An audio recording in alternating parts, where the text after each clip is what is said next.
So hello hello hello everyone. आज हम एक नया टॉपिक पढ़ेंगे जो कि है लिस्ट मैनिपुलेशन। इसमें हम पढ़ेंगे कि लिस्ट को हम कैसे कैसे अलग तरीकों से मैनिपुलेट कर सकते हैं यूज़ करने के लिए। ठीक है। सो इसमें बेसिकली हम एक प्रोग्राम बना रहे हैं जिसके अंदर एक मेन्यू दे रहे हैं हम कि ये काम कर सकते हैं। उस मेन्यू में क्या अलग अलग चीज़ें हैं, अपेंड करना है, एक एलिमेंट इंसर्ट करना है, या फिर लिस्ट के क्या कहते हैं एक लिस्ट को गिवन लिस्ट के अंदर अपेंड करना है, या फिर एक एग्जिस्टिंग एलिमेंट्स को मॉडिफाई करना है, या फिर एक एग्जिस्टिंग एलिमेंट को जो कि जिसकी पोजीशन के थ्रू हमें उसे डिलीट करना है, या फिर वैल्यू के थ्रू डिलीट करना है, और सॉर्ट करना है असेंडिंग और डिसेंडिंग ऑर्डर में, और लास्ट है डिस्प्ले करना है लिस्ट को।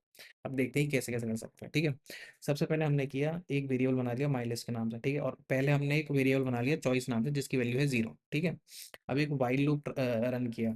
वाइल लूप क्यों रन किया? क्योंकि हमें नहीं पता कि कब तक इसे चलाएंगे। ठीक है। जब तक हमारा मन करे तब तक चला सकते हैं। सो इसके अंदर ट्रू कर दिया। अब एक चीज़ याद रखना, अगर आप जनरली वाइल के अंदर ट्रू लिखोगे सो ये कभी भी रुकेगा नहीं, ये हमेशा लूप चलता रहेगा। अब इस केस में ये लूप कब रुकेगा कि जब हम एग्जिट ले लेंगे, है ना, इस ऑप्शन को पिक करेंगे। सो इस ऑप्शन के पिक करने पे हमें ब्रेक ब्रेक जो मैंने आपको समझाया था फॉर और वाइल लूप के टाइम पे, ब्रेक कीवर्ड को यूज करेंगे तब ये रुकेगा, वरना नहीं रुकेगा। ठीक है। अब हम क्या प्रिंट कर रहे हैं? हम प्रिंट कर रहे हैं कि जो लिस्ट है माई लिस्ट, उसमें ये एलिमेंट्स है। अब हमने यहाँ पे माई लिस्ट को प्रिंट कर दिया। अब लिस्ट के ऑपरेशंस क्या कहते हैं, लिस्ट कौन कौन से ऑपरेशंस को यूज कर सकते हैं वो ऑपरेशन हमने यहाँ पे प्रिंट कर दिए। ये 10 ऑप्शन है। ठीक है। अब नेक्स्ट चॉइस को हमने एक इनपुट वेरिएबल की तरह यूज किया। यहाँ पे हम इनपुट ले रहे हैं चॉइस, 1 से लेकर 10 तक कोई भी चूज कर सकते हैं, हम यहाँ वैल्यू दे सकते हैं। अब नेक्स्ट क्या करते हैं, इफ एल्स का यूज कर रहे हैं। If choice equals 1, choice equals 1 पे क्या था, अपेंड एन एलिमेंट। सो यहाँ पे हम ले रहे हैं एलिमेंट को एज एन इनपुट ले रहे हैं कि क्या एलिमेंट अपेंड करना है, और उसके बाद उस एलिमेंट को अपेंड कर दे रहे हैं। ठीक है। फिर प्रिंट कर दे रहे हैं कि एलिमेंट इज अपेंडेड। ठीक है। अब नेक्स्ट आ गया 2, इसमें एक एलिमेंट को इंसर्ट कर रहे हैं इन डिजायर्ड पोजिशन। सो पहले एलिमेंट ले रहे हैं सिमिलर, और पोजीशन भी ले रहे हैं, दो चीजें ले रहे हैं। फिर माई लिस्ट डॉट इंसर्ट पोजीशन और एलिमेंट, फिर प्रिंट कर दे कि एलिमेंट जो है इंक्लूड होगा। अब थर्ड चॉइस आ गई, इसमें हम अपेंड कर रहे हैं। ठीक है। अब new list evaluate input element को एंटर करना है सेपरेटेड बाय कॉमास। अब इसमें इसमें ये चीज क्यों लिखी है हमने? ठीक है। इसमें हम एक लिस्ट को एक लिस्ट के अंदर अपेंड कर रहे हैं, है ना, जैसे मैंने आपको सिखाया था कि लिस्ट के अंदर लिस्ट को भी अपेंड कर सकते हैं। तो इसमें इनपुट ले रहे हैं, एंटर करने हैं एलिमेंट्स को, अलग अलग एलिमेंट्स को जो भी हमें क्या कहते हैं उसमें वो करना है, और उन्हें सेपरेट करना है विद कॉमास। और इवैल फंक्शन जो है इसको अलग अलग करने में काम आएगा। ठीक है। सो यहाँ पे हमने लगाया माई लिस्ट डॉट एक्सटेंड। ठीक है। लिस्ट और न्यू लिस्ट ये वेरिएबल है, ये यहाँ यूज कर लिया। और लिस्ट हमने लगाया क्योंकि ये जो अलग अलग वर्ड्स हैं या फिर जो अलग अलग कैरेक्टर्स हैं इनको एक लिस्ट में बना के वो करना है। फिर लिस्ट हैज बीन अपेंडेड। अब नेक्स्ट आ गया चॉइस 4, इसमें कर रहे हैं हम मॉडिफाई कर रहे हैं एग्जिस्टिंग एलिमेंट को। ठीक है। अब आई नाम का एक वेरिएबल बना दिया, इसमें हमने एक इनपुट फंक्शन को यूज किया, एक पोजीशन दो एक एलिमेंट की जिसको हमें एंटर करना, और उसे इंटीजर में कन्वर्ट कर लिया, है ना। और जब तक आई की वैल्यू लेन ऑफ ये छोटी है ना, जब तक छोटी है तब तक न्यू एलिमेंट को इनपुट लेते रहना है। और ओल्ड एलिमेंट को क्या कहते हैं, ओल्ड एलिमेंट को वैल्यू कौन सी एक्सेस करनी है, जो माई लिस्ट में उस स्पेसिफिक जगह पे है या पोजीशन पे है, और माई लिस्ट को हमें न्यू एलिमेंट की वैल्यू देनी है। अब बेसिकली इन 3 लाइनों में क्या हो रहा है, इन 3 लाइनों में, ठीक है, हम एक यूजर से नया इनपुट ले रहे हैं, उसको इंटीजर में कन्वर्ट कर रहे हैं। और इन चारों चीज का काम यही है कि वो जो नया एलिमेंट है वो उस लिस्ट में डाल रही है। ठीक है। अब प्रिंट करते रहे element, old element has been modified, position of element has more, या फिर अगर हमारी जो लेंथ एक्सीड करती है ना, सो position of element is exceeding. ठीक है। या फिर हमें डिलीट करनी है स्पेसिफिक पोजीशन पे। सो हम इनपुट लेंगे कि कौन सी पोजीशन पे डिलीट करना, फिर इसको पॉप कर देंगे।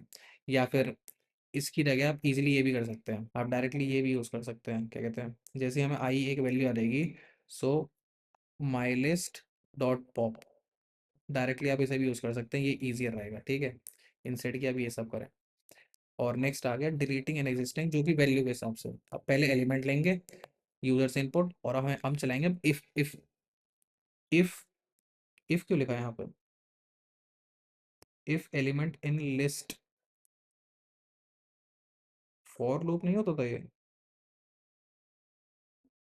इन्होंने मिक्स कर दिया दो चीजें। ये फॉर लूप चलाना चाह रहे हैं फॉर एलिमेंट इन लिस्ट, और उसके बाद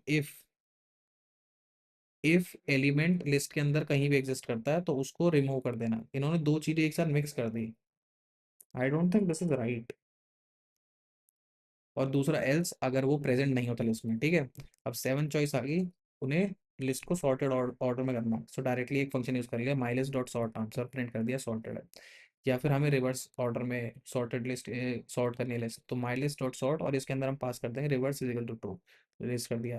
अब नेक्स्ट आ गया डिस्प्ले करनी है लिस्ट, ये आ गया चॉइस 9, तो प्रिंट हमें नॉर्मली बस the list is my list को प्रिंट कर देना है। या फिर चॉइस 10 क्या थी हमारा, कि हमें एग्जिट करना है मेन्यू से, सो इसके अंदर हमने ब्रेक डाल दिया। अब ना लास्ट में एल्स है कि चॉइस इज नॉट वैलिड, अगर 1 से 10 तक उन्होंने वैल्यू नहीं डाली, उसके अलावा डाली, तो चॉइस इज नॉट वैलिड। और उसके बाद प्रिंट कर देंगे प्रेस एनी की टू कंटिन्यू, और कैरेक्टर को इनपुट लेंगे जो भी वो देंगे, ठीक है। अब जैसे ही हम इसको रन करेंगे हम देखेंगे ये 10 चीज़ें आ गई, ठीक है। अब लेट्स सपोज हमने 8th रन कर दिया, 8th क्या था हमारा, डिसेंडिंग ऑर्डर में। सो हमारी लिस्ट जो है डिसेंडिंग ऑर्डर में प्रिंट हो जाएगी, हमें फिर से ये ऑप्शन दिखाएगा सारे, है ना। अब लेट्स सपोज हमने ये 5 ले लिया, 5 क्या है, एक पोजीशन के थ्रू डिलीट करना है। अब हमें ये बोलेगा कि पोजीशन एंटर करो जिसको डिलीट करना है, पोजीशन 2 एंटर करी, पोजीशन 2 किसकी थी, 16 की, है ना। सो यहाँ पे हम देखेंगे कि 16 जो है डिलीट हो गया। अब फिर से ये आएगा, ये आता रहेगा जब तक हम रोकेंगे नहीं, ठीक है। अब नेक्स्ट आ गया एक प्रोग्राम है जिसमें कैलकुलेट करना है average marks of n students using a function where n is entered by user, ठीक है। अब एक हमने फंक्शन मान लिया कंप्यूट एवरेज नाम से, इसमें दो चीजें थी, लिस्ट 1 और n, ठीक है। अब पहले टोटल एक एक टोटल नाम का वेरिएबल बना लिया, उसकी वैल्यू हमने दी 0। अब यहाँ पे फॉर लूप रन किया फॉर मार्क्स इन लिस्ट 1, ये लूप लिस्ट 1 के अंदर अंदर काम करेगा, टोटल के अंदर उस मार्क्स को ऐड कर दो। इंस्टेड ऑफ ये 3 चीजें आप सिंपली ये भी लिख सकते हैं, टोटल प्लस इक्वल्स मार्क्स, ये इंक्रीमेंट फंक्शन इस पूरी लाइन को छोटा करने के लिए, ये दोनों चीज़ें सेम है, ठीक है। और जैसे ही ये फॉर लूप रन हो जाएगा, मतलब लिस्ट 1 के सारे एलिमेंट्स यहाँ एक्सेस हो जाएंगे, उसके बाद हमें एवरेज निकालना है जो कि होगा टोटल डिवाइड बाय एन, और रिटर्न करना है एवरेज, ठीक है। अब लिस्ट 1 लेट सपोज कि एक एम्प्टी लिस्ट है, ठीक है।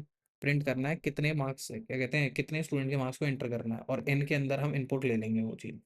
अब हम एक फॉर लूप रन करेंगे for I in range 0 n, N जो है हम यूजर से ले रहे हैं यहाँ पे इनपुट, है ना। अब यूजर जो है एंटर करता रहेगा मार्क्स स्टूडेंट्स के, और मार्क्स का इनपुट यहाँ पे ले लिया। अब मार्क्स को हम लिस्ट 1 में अपेंड करते रहेंगे, और जब ये पूरा फॉर लूप रन कर जाएगा उसके बाद हम एवरेज निकालेंगे। एवरेज कैसे निकालेंगे, हम एवरेज के अंदर इस फंक्शन को कॉल करेंगे कंप्यूट एवरेज लिस्ट 1 और n, और यहाँ पे हम प्रिंट कर देंगे एवरेज ये। तो जैसे ही लेट सपोज हम रन करेंगे, सबसे पहले पूछेगा कितने मार्क्स एंटर करने में, हमने अगर बोला 5, सबसे पहले पूछेगा मार्क्स को एंटर करो ऑफ स्टूडेंट 1, उसमें 45 एंटर किया, फिर 5 बार ऐसे चलता रहेगा, है ना। बार बार हम इसको वैल्यू देंगे, फिर उसके बाद हमें दिखाएगा एवरेज ऑफ 5 स्टूडेंट इज इतना, ठीक है। अब यहाँ पे एक और फंक्शन आ गया, इसमें प्रेजेंट, इसमें चेक करना है कि जो नंबर है वो प्रेजेंट है लिस्ट के अंदर या नहीं। अगर नंबर प्रेजेंट है तो उसका पोजीशन रिटर्न करना है, ठीक है। अब इसमें एक फंक्शन बनाया लीनियर सर्च नाम से, लीनियर सर्च एक सर्चिंग एल्गोरिथम है, ठीक है। लीनियर सर्च मतलब कि वो लीनियरली सर्च कर रहा है एक के बाद एक, ठीक है, ये एक सर्चिंग एल्गोरिथम है। आप जब प्रॉपरली पढ़ेंगे तो आपको समझ आएगा। एक बाइनरी सर्च भी होती है बट वो सॉर्टेड लिस्ट के लिए होती है, ठीक है। इसमें दो चीज़ें पास कर रहे हैं हम, नम और लिस्ट 1। अब यहाँ पे फॉर लूप रन कर रहे हैं हम, आई इन रेंज, रेंज है 0 से लेके list of length 1, if list I, मतलब ये एलिमेंट नम के इक्वल है तो रिटर्न कर देंगे हम आई, अगर नहीं है तो फॉर लूप के बाहर हम रिटर्न कर देंगे नन, ठीक है। ये हमारा लीनियर सर्च का एक वो बन गया फंक्शन। हम लिस्ट 1 को वही एम टी पास करेंगे, फिर हम उससे पूछेंगे कितने हमें नंबर चाहिए, फिर वो हमें नंबर देगा।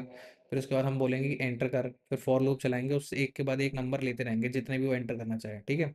फिर हम नम लेंगे कौन सा नंबर हमें सर्च करना है, और रिजल्ट के अंदर हम क्या स्टोर करेंगे, लीनियर सर्च इस फंक्शन का जो रिटर्न फंक्शन है। अगर रिजल्ट नन है ना, रिजल्ट नन हमें कैसे पता लगेगा, यहाँ पे अगर नन रिटर्न करेगा अगर वो एग्जिस्ट नहीं करता, तो हम यहाँ प्रिंट करेंगे number num is not present. अगर नम नन नहीं है सो हम कर देंगे number none is present at result +1 position, ठीक है। फिर इस टाइप का आपको आउटपुट दिखेगा इसमें, ठीक है। सो लिस्ट के अंदर यही सब था, list is a very easy easy topic, ठीक है। अगर आप थोड़ा सा प्रैक्टिस करेंगे तो आपको सब कुछ समझ आ जाएगा, कोई ज़्यादा इसमें टफ चीज़ नहीं है, Python is very easy to learn. So I will see you all in the next chapter. I hope you all enjoyed this lecture, and I will see you in the next lecture. So thank you. See you. Tata. Bye bye.